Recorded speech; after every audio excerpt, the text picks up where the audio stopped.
आदि में आकाश और पृथ्वी को बनाने वाला और अपने ही स्वरूप और समानता में हमको बनाने वाला हमारे सृजनहारा, पालनहारा और तारनहारा त्रिएक परमेश्वर को मैं धन्यवाद और स्तुति करता हूँ। और आप प्रत्येक प्रेक्षक और श्रोता मसीह के सेवकाई में मेरे सहकर्मी प्रभु यीशु मसीह के द्वारा अनंत मिरास में मेरा सांची, आप सभी जनों को जय मसीह की। आइए हम प्रार्थना पूर्वक आज की हमारे अध्ययन को प्रारंभ करेंगे। हमारे पिता परमेश्वर प्रभु यीशु मसीह की वसीले से हम आपके पावन कदमों तले आते हैं और हमारे जिंदगी रूपी प्यालों को आपके कदमों पर हम उंडेलते हैं। प्यारे परमेश्वर, आज सुबह आप हमें स्वीकार करें और आपके लिए हम ग्रहण योग्य बलिदान हो जाएं। हमारी जिंदगी आपके लिए ग्रहण योग्य हों। प्रभु जी, आपने अभी तक हमें दिए हुए बेशुमार तमाम आशीषों के लिए धन्यवाद। ए खुदा, हम बराबर हम करें। आज सुबह आपके वचन के सामने जब हम हैं तो आप हमसे बातें करें। आपके प्रिय पुत्र यीशु मसीह की जिंदगी के अनुरूप में हमारे भी स्वभाव होने पावे, उसके लिए हम सबको समर्पित करते हैं। अगर प्यारे प्रभु कोई भी बीमारी अवस्था में या किसी भी प्रकार की दुख में, मुसीबत में, निराशा में हैं, हम प्रार्थना करते हैं कि वचन सुनते ही उनकी जिंदगी में शांति, तसल्ली को अनुभव कर सके और प्रभु आपकी छुटकारे को वे अपनी जिंदगी में हासिल कर सके। सारी आदर, महिमा, इज्जत हम आप ही को देते हैं। यीशु मसीह के नाम से इस दुआ भी सुनिए पिता, आमीन।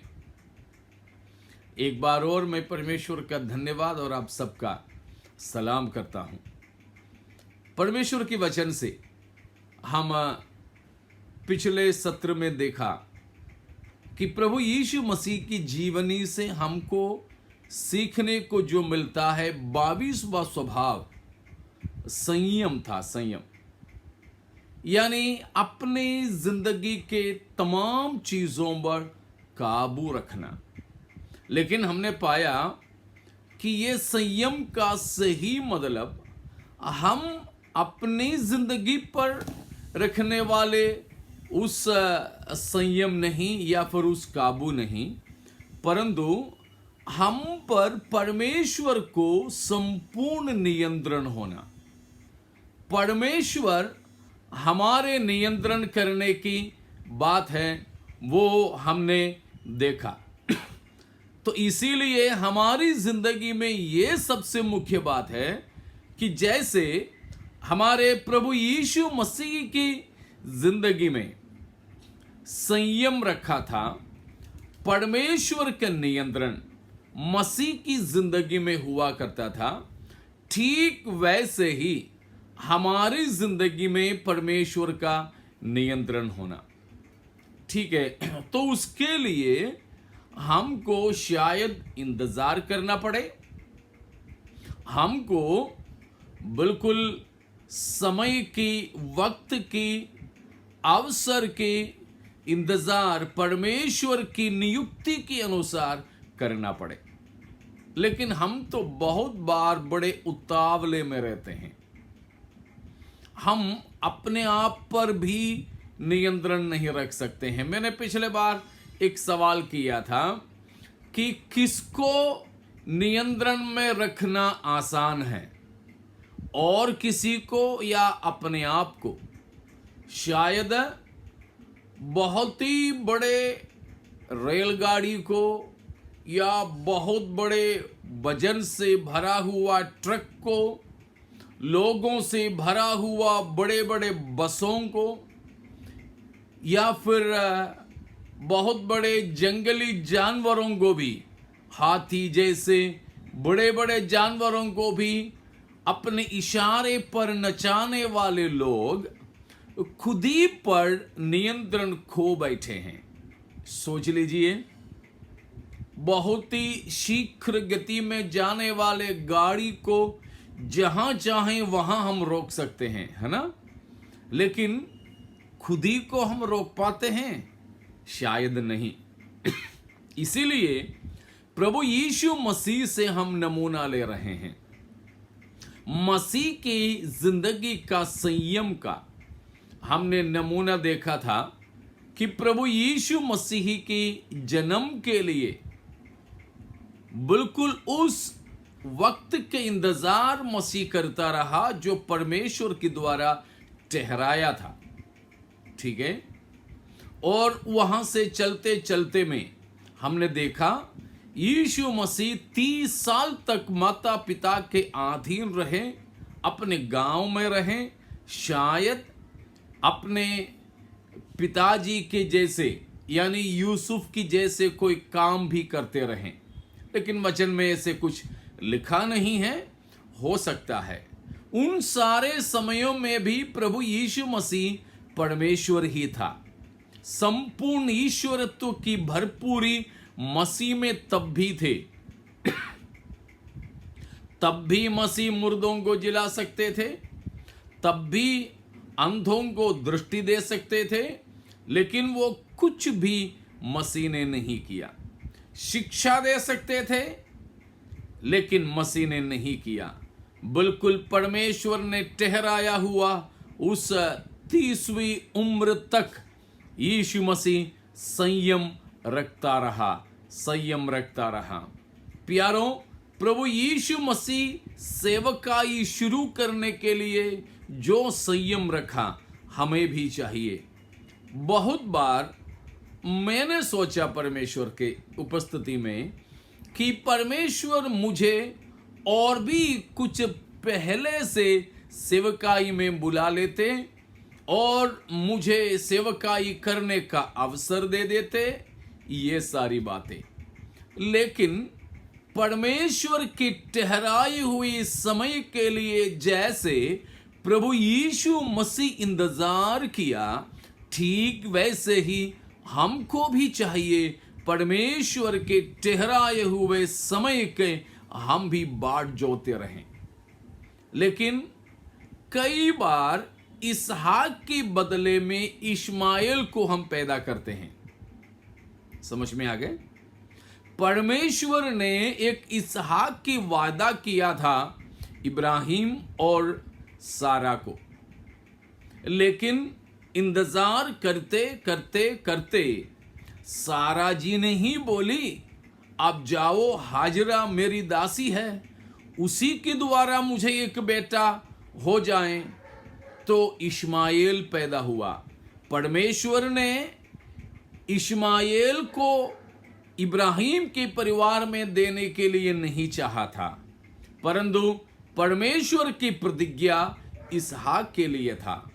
लेकिन इसहाक के लिए इंतजार करते करते जब थक गए, उतावले में आ गए, तो इसहाक की पैदाइश से कम 13 या 14 साल पहले इश्माएल की पैदाइश हुई। इसलिए मैंने कहा कई बार हमारी जिंदगी में परमेश्वर चाहता है कि इसहाक पैदा हो, मगर हम तो इश्माएल को पैदा कर देते हैं।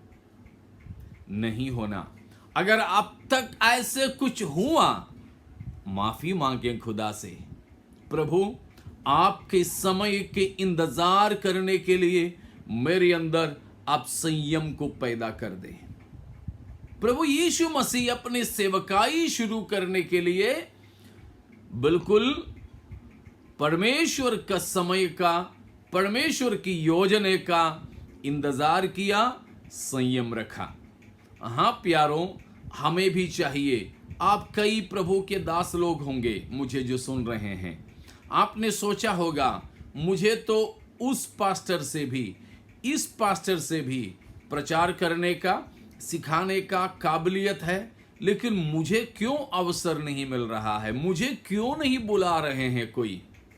आप इंतजार कीजिए, अपने आप में होकर के कोई रास्ता आप नहीं निकालें, आप असफल हो जाओगे। परमेश्वर के नाम की महिमा के बजाय परमेश्वर की बदनामी हो जाएंगे। नहीं जाना, परमेश्वर का समय का आप इंतजार करें। बिल्कुल वो बात हम यूहन्ना की सुसमाचार 2 अध्याय में से जरूर देख सकते हैं कि यूहन्ना 2 अध्याय की 4 पद में ऐसे लिखा है, जब काना के विवाह में दाखरस खत्म हुआ, मरियम को पता चली। मरियम यीशु मसीह की मां मसीह के पास आकर के कहने लगी कि ये घर वाले ऐसी परेशानी में हैं। तो यीशु मसीह ने उनको दिया जवाब, यूहन्ना 2:4 में है। वो इस प्रकार कहता है, यीशु ने मसीह की मां मरियम से कहा, हे महिला, मुझे तुझसे क्या काम, अभी मेरा समय नहीं आया, अभी मेरा समय नहीं आया। देखिए, यीशु मसीह को बड़ा बनने के लिए बहुत अच्छे मौके थे, बस चमत्कार करना था। हम लोगों के पास तो कोई काबिलियत ही नहीं, कोई खूबी ही नहीं, फिर भी तो हम कोशिश करते हैं ना। लेकिन प्रभु यीशु मसीह ऐसे नहीं था। मसीह उसी समय में उनकी दाखमधु की कमी निपटा सकते थे, भरपूर कर सकते थे, लेकिन मसीह ने नहीं किया। लेकिन कहा क्या है, मेरा समय अभी नहीं आया है। यीशु मसीह संयम के साथ में रहा करता था। प्यारों, हमारे सेवकाई में भी यह संयम बहुत जरूरी है। आप जरा सोच लीजिए, अपने संयम रहित रहने के ही वजह से कई बार कई परेशानियों की हमें सामना नहीं करना पड़ा। घर के अंदर भी, नौकरी में भी, सेवकाई में भी, कलीसिया में भी, खेत में भी, सब। हम तो बचपन में शायद सभी जन ऐसे करते थे। हम तो गांव में कभी कोई पेड़ की पौधा मिल जाता था तो पौधा लगाते थे, और दिन में लगा दिया और पानी खूब डालते थे, और हर शाम को उखाड़ के देखते थे कि उसमें जड़ आया कि नहीं। शाम को देखा जड़ नहीं आया, पापा मम्मी ने डांटा, रख दिया। सुबह सुबह उठकर मंजन भी करने से पहले फिर जाकर के वो पौधा को उखाड़ के देखा, जड़ आया क्या, नहीं आया। फिर लगा दिया। फिर शाम को स्कूल से आने के बाद देखो, इस प्रकार 2-4 दिन सुबह शाम लगाया पौधे को, नहीं तो वो जो गुलाब वगैरह का डंडा रहता था, उसको उखाड़ के देखते वो तो सड़ी जाता, नहीं तो सूखी जाता। क्या कारण? हम तो संयम नहीं रख पाए। शायद 2 दिन या 3 दिन संयम रखते तो हम उसमें कलियां निकलते हुए, उसको स्प्राउट होते हुए देख सकते थे। देखिए, हमारे संयम की बिना की जिंदगी बहुत से और लोगों के साथ अपने खुद की जिंदगी को भी कई बार बर्बाद किया। नहीं किया क्या? अवश्य। लेकिन प्रभु यीशु मसीह अपनी सेवकाई शुरू करने के लिए परमेश्वर के द्वारा ठहराया समय के इंतजार की, ठीक वैसे ही हमें भी करना है। और एक बात प्रभु यीशु मसीह की जिंदगी में हम यह देख सकते हैं कि प्रभु यीशु मसीह के बारे में लोगों ने बहुत उल्टा सीधा बोला। यहां तक कि प्रभु यीशु मसीह को बेबाप का औलाद भी कहने लगे, क्योंकि मरियम उनकी यूसुफ के साथ की शादी से पहले गर्भवती हुई थी, हमें मालूम है। पवित्र आत्मा से प्रभु यीशु मसीह की पैदाइश हुआ, लेकिन लोग नहीं जानते थे। लोग मसीह को बेबाप का औलाद कहने लगे। इसीलिए लोग ठट्टे में उड़ाकर पूछते थे, तू जानते ही क्या तेरा बाप कौन है? लेकिन प्रभु यीशु मसीह क्या जवाब नहीं दे सकता था? अवश्य, लेकिन मसीह उधर कहीं पर भी जवाब नहीं दिया, परंतु परमेश्वर का इंतजार में रहा। परमेश्वर ने खास तौर पर 2 दफे लोगों के सुनने लायक आवाज में कहा, यह मेरा प्रिय पुत्र है। देखिए, यीशु मसीह सेवकाई भी शुरू नहीं किया था। एक साधारण यहूदी बनकर के रहा गांव में, तब भी लोग तो मसीह की ठट्टे में उड़ाते थे, तो परमेश्वर ही रहा। यीशु मसीह उनसे किसी प्रकार की प्रतिक्रिया नहीं किया, परंतु इंतजार किया यरदन की किनारे में आकाशवाणी होने तक। हालेलुया। प्यारो, मुझे सुनने वाले अजीजों, शायद कई बार हमारी जिंदगी में झूठे आरोपों का हमें सामना करना पड़े। बिल्कुल झूठे आरोप, बिल्कुल हकीकत नहीं है। शायद हम उसके जवाब दे सकेंगे, तो भी चुप रहिए। परमेश्वर का सर्टिफिकेशन, परमेश्वर का प्रमाण तक आप इंतजार कीजिए। हालेलुया। जरूर जरूर, हम तो कई बार चुप तो तब रहते हैं जब हमारे पास कोई जवाब नहीं होता है ना। हम संयम तब रखते हैं जब हमसे कुछ होता नहीं है ना। लेकिन प्रभु यीशु मसीह संयम रखा जब मसीह से संभव था। क्या मसीह जवाब नहीं दे सकते थे? अवश्य, लेकिन नहीं। फिर मसीह को मालूम था, मेरा पिताजी है मेरा जिम्मेदार। Hallelujah. The one who is responsible for me is not I myself, but the Father who sent me, the Father of whom I am begotten. मैं जिसका हूं, मैं जिसकी एकलौता हूं, वही बाप की जिम्मेदारी है कि मेरा पितृत्व का बिल्कुल सिद्ध करना या उसका प्रमाण करना।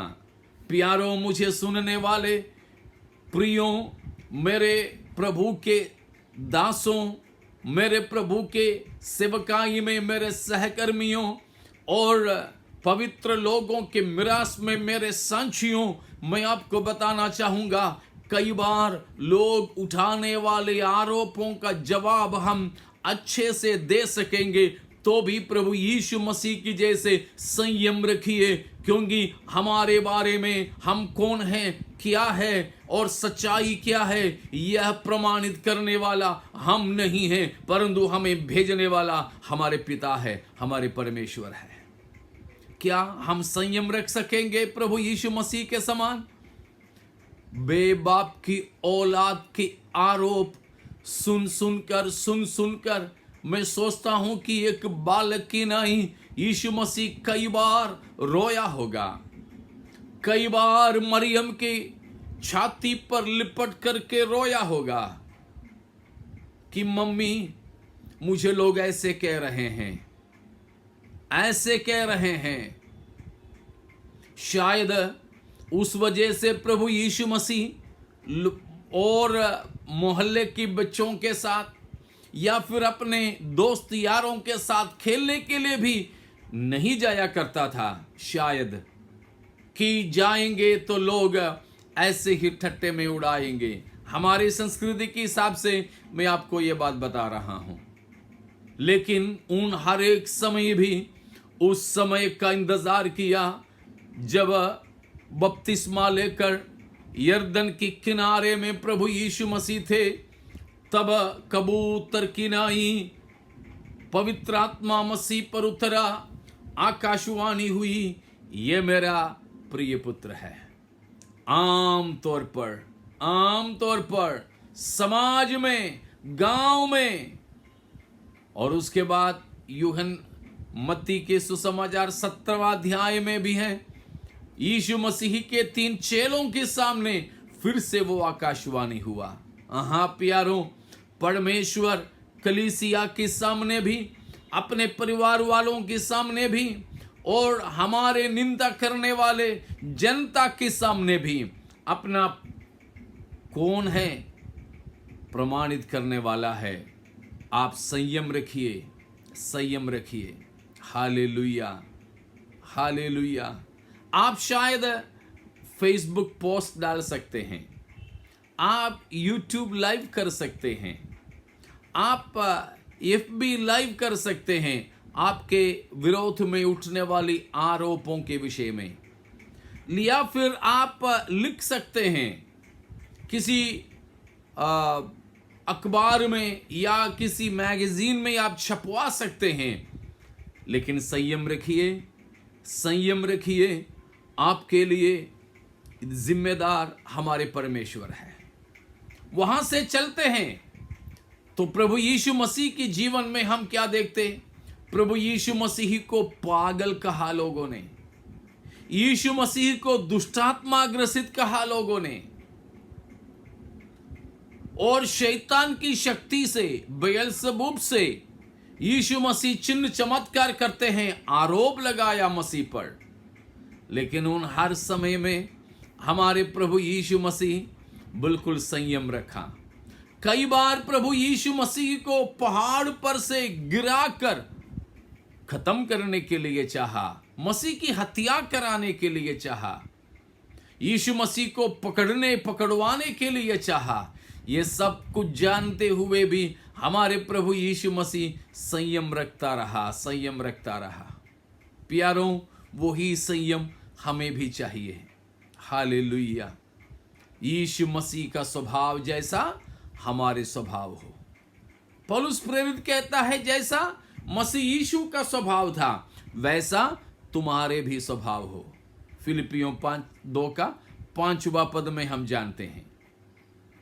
और वहां से भी चलते चलते हम यीशु मसीह की सेवकाई के 3 साल से ज्यादा समयों में और एक बात जानते हैं। क्या है?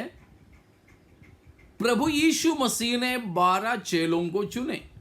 चेले तो बहुत थे, लेकिन प्रेरित होकर 12 को चुने। उनमें से यहूदा इस्करियोती शैतान था करके प्रभु यीशु मसीह ने स्वयं कहा है। लेकिन ये 3 साल से भी ज्यादा यहूदा मसीह यीशु के साथ में रहा, यीशु मसीह के विरोध में कार्य करता रहा। यीशु मसीह कि वो 12 लोगों के झुंड, शायद 12 के ही नहीं 70 के झुंड में यहूदा खजांजी था, ट्रेशरर था। वो खजांजी उस खजाने से पैसा चुराता था।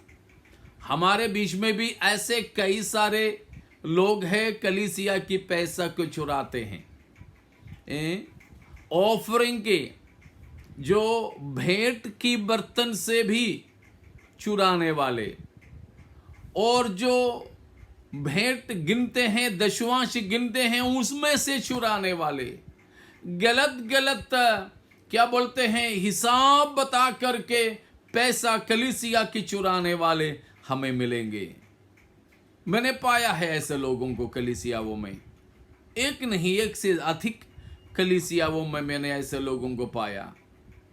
प्यारों, लेकिन हम लोग ऐसों के बारे में क्या कहते हैं? हम लोग तो कोई जहां तक लोग समझ सके उस प्रकार उन लोगों के बारे में बयान करते हैं, उनके ठट्टे में उड़ाते हैं। वे तो फिर शायद कभी लोगों के सामने सिर न ऊंचा करें, हम ऐसे बना देते हैं लोगों को। लेकिन देखो, प्रभु यीशु मसीह के साथ में यहूदा था, वो पैसा चुराता था। यीशु मसीह नहीं जानता था क्या? हाँ जरूर। और यहूदा क्या क्या कहां कहां जाता था यीशु मसीह नहीं देखता था। बिल्कुल, सीसीटीवी की क्या जरूरत प्रभु यीशु को? यीशु मसीह जानते थे। लेकिन कभी भी यहूदा का नाम लेकर अपने अन्य चेलों के बीच में उसकी बेइज्जती मसीह ने नहीं किया, संयम रखा। यहां संयम किस बात पे था? जो बातें यीशु मसीह जानता था दूसरों की बुराइयों के बारे में, लेकिन प्रभु यीशु मसीह में संयम इतनी थी कि उन व्यक्तियों को उजागर करके नहीं बताया। लेकिन हम लोग किसी के बारे में गलत आरोप भी हो, गलत फहमी भी हो, केवल हमारी भावना में उत्पन्न हुई एक बात हो, तो भी हम कल्पना में भावना की बातें, हमारी कल्पना की बातें हम तो लोगों को बता देते हैं। फलाना ऐसा है, ठिकाना ऐसा है, नाम ले लेकर बता देते हैं, चाहे तो हम फोन नंबर भी दे देते हैं। लेकिन प्रभु यीशु मसीह दूसरों की बुराइयों को जानता था, लेकिन उन लोगों को उजागर करते हुए प्रभु यीशु मसीह ने उन किसी की बेइज्जती नहीं किया। हमको भी चाहिए ठीक उसी प्रकार संयम रखना, संयम रखना। प्यारों, हम लोगों की बुराइयों के बारे में जानते होंगे, लेकिन उनकी बुराइयों के बारे में हम आम तौर पर बताकर प्यारों उनको बेइज्जत, उनकी इज्जत को मत लूटना। क्या ये इस नवीन माध्यमों के युग में, सोशल मीडिया के इस युग में हमारे अंदर वो संयम है जैसे प्रभु यीशु मसीह में था? यहूदा के बारे में जो बताने के लिए यीशु मसीह नहीं जानते थे, हमारे अंदर भी वो संयम चाहिए प्यारों।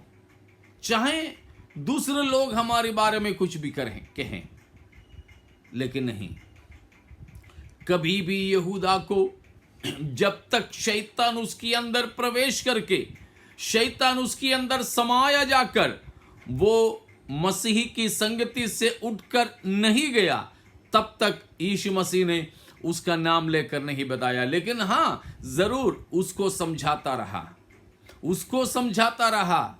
इसलिए कहा तुम्हारे बीच में एक ऐसा है, वो ऐसा काम करेगा, वो पैदा ही नहीं होता तो अच्छा था। बाकी 11 को भी नहीं मालूम था, लेकिन यहूदा को पता था। संयम। वहां से आगे चलिए, महायाजकों के सामने प्रभु यीशु मसीह कैदी होकर के खड़ा है। यीशु मसीह जब कैद में था, तब भी महायाजकों ने प्रभु यीशु मसीह से बहुत सवाल किए। उसके बाद में पिलातुस ने और हेरोदेस ने बहुत सवाल किए। उन हर जगहों पर प्रभु यीशु मसीह चुप रहा, चुप रहा। देखो मत्ती के सुसमाचार 26 अध्याय की 62 से लेकर के पदों में, विशेषकर 67 के पद में हम ये बात देख सकते हैं। प्यारों, हमारे प्रभु यीशु मसीह अपने पेशी लेने वालों के सामने बहुत प्रकार के सवालों के सामने, बहुत प्रकार के क्या बोलते हैं आरोप लगाए जाने के बाद भी मसीह यीशु चुप रहा। हाँ प्यारों, हमारे अंदर ऐसा ही चाहिए कि हम अपने प्रभु यीशु मसीह के समान संयम रखने वाले हो जाएं। हालेलुया, हम संयमी हो प्यारों। प्रभु यीशु मसीह हमारे लिए नमूना है। इसीलिए हम लोग पढ़ते हैं प्रभु यीशु मसीह की चुप्पी के कारण यीशु मसीह को न्याय नहीं मिला। प्यारों, हमको भी चाहिए। इसीलिए है पतरस भी कहता है, पहला पतरस 2 अध्याय की 21, 22, 23, 24 पदों में, जबकि प्रभु यीशु मसीह उन लोगों को, चाहे पिलातुस हो या महायाजक हो या हेरोदेस हो या यहूदी धर्म सभा के लोग हो या रोमी सिपाहियों, मुंह तोड़ जवाब दे सकते थे। यीशु मसीह अगर मुंह खोलते तो इनका मुंह बंद हो जाते, लेकिन मसीह संयम रखा। प्यारों, यीशु मसीह के समान हमें भी संयमी बनना चाहिए। हम भी संयम रखते रहें। और ये है प्रभु यीशु मसीह की संयम। अभी भी पिता के दाईं ओर बैठे हैं। क्या यीशु मसीह की निंदा करने वालों को नाश करने के लिए प्रभु यीशु मसीह अपने सामर्थ्य इस्तेमाल नहीं कर सकते हैं? कर सकते हैं, लेकिन संयम, संयम, काबू पा रहे हैं। उसके लिए, सबके लिए प्रभु ने एक समय को ठहराया। उस समय पूरा होने तक इंतजार करें। ठीक वैसे ही प्यारों, हमारी जिंदगी के लिए भी परमेश्वर ने एक समय ठहराया है। उस समय का हम इंतजार करें, हम संयम रखते रहें। संयमी अगर हम नहीं हैं, जैसे पिछले दिन में हमने देखा, उसी प्रकार बिना शहरपनाह के शहर बनकर हम तो खतरे में पड़ जाएंगे। ऐसा ना हो। आइए अपने जीवन संयमी होने के लिए समर्पण करते हुए खुदा से प्रार्थना करेंगे। प्यारे पिता, हमारे परमेश्वर, हमारे जीवन में भी यीशु मसीह के जिंदगी में आए वैसा ही कई प्रकार के आरोप आते हैं, कई झूठ मूठ के आरोप हम पर लगाते हैं, लेकिन हम संयम नहीं रख पाते हैं। हम अंदर ही अंदर से हम प्रभु जी उबल जाते हैं, उभर जाते हैं। पाप को हमें क्षमा करें, परंतु अब हम कुछ भी सुने, कुछ भी सहें, हम उभरने और उमड़ने वाले न बने, परंतु आपकी उपस्थिति में संयमी होकर यीशु मसीह के नमूने को अपनाते हुए आप जब तक हमारे लिए ना उठे तब तक आपके इंतजार करते रहने के लिए अनुग्रह दीजिए। उसके वास्ते हमारे प्रेक्षकों को, श्रोताओं को आपके हाथों में सौंपकर हम आशीषित करते हैं। पिता, आप ऐसे करने के लिए धन्यवाद। आदर महिमा आप ही का हो, यीशु मसीह के नाम से मांगते हैं, आमीन। प्यारों, आज के दिन भी हमारे लिए नमूना की जिंदगी संयमी बन करके बिताने के लिए परमेश्वर इन वचनों के द्वारा सहायता करें। जय मसीह की सबको।